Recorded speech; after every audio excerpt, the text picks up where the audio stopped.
আসসালামু আলাইকুম। আমি Fatematuz Zohra. Welcome to my channel Fatema's dream থেকে। কেমন আছেন সবাই? আলহামদুলিল্লাহ আমি ভালো আছি।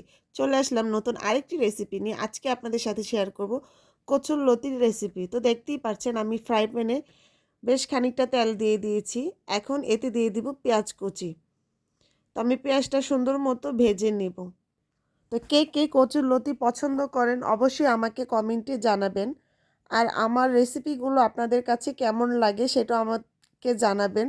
আর প্লিজ সবাই সাবস্ক্রাইব করবেন, ফলো করবেন, আমাকে সাপোর্ট করবেন যেন আমি সামনে এগিয়ে যেতে পারি। তো দেখতেই পাচ্ছেন এখন দিয়ে দিলাম ধুয়ে রাখা ইলিশ শুটকি ও আপনার মরিচ। তো আমি প্রথমেই পেঁয়াজটাকে ভেজে নিয়েছি, তারপরে এতে ইলিশ শুটকিটা আর মরিচটা দিয়ে দিয়েছি। পেঁয়াজের সাথে আমি এখন ভালো মতো এটা তেলে ভেজে নেব। আপনারা চেষ্টা করবেন শুটকিটাকে আগে ভালো মতো হয় পেঁয়াজে ভাজবেন, নয় শুধু তেলে ভেজে নিতে, তাহলে আর কাঁচা স্মেল আসবে না, খেতেও মজা লাগবে। এখন আমি দিয়ে দিয়েছি রসুন বাটা, দিয়ে দিলাম হলুদের গুঁড়ি, দিয়ে দেবো সামান্য পরিমাণ মরিচের গুঁড়ো, দিয়ে দিলাম ধনিয়া গুঁড়ো। এটা এখন আমি ভালো মতো কষিয়ে নিব। তো দেখতেই পাচ্ছেন আলহামদুলিল্লাহ আমি সুন্দর মতো মিশিয়ে নিয়েছি। এখন এটা আমি ভালো মতো কষিয়ে নেব। তো অনেকেই আছেন কচুরলতি খেতে ভয় পান, গলাতে ধরবে বলে। আপনারা একটু বেশি পরিমাণে রসুন দিয়ে দিলেই আর লতিটা গলাতে লাগবে না। তো এই তো দেখতেই পাচ্ছেন আমি এখন ধুয়ে রাখা কচুরলতি দিয়ে দিলাম। তো এটা আমি এখন সুন্দর করে মিশিয়ে নিয়েছি। এটা এখন আমি মিডিয়াম আঁচে সিদ্ধ করে নেব। আমি এটাতে এক্সট্রা কোনো পানি ব্যবহার করব না।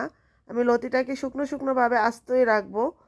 অনেকে অনেকভাবে রান্না করে, অনেকে পুরোপুরি সিদ্ধ করে ফেলে। তো আমি পুরোপুরি সিদ্ধ করব ঠিকই, কিন্তু আমার কচুরলতিগুলো পুরোপুরি আমি আস্তে রাখবো, আস্তে আস্তে রাখবো, কারণ আস্তে আস্তে দেখতে আমারতে ভালো লাগে। একেবারে ভর্তার মতো হয়ে যায়, ওটা আমার একেবারেই পছন্দ না। তো কে কীরকম পছন্দ করেন অবশ্যই জানাবেন।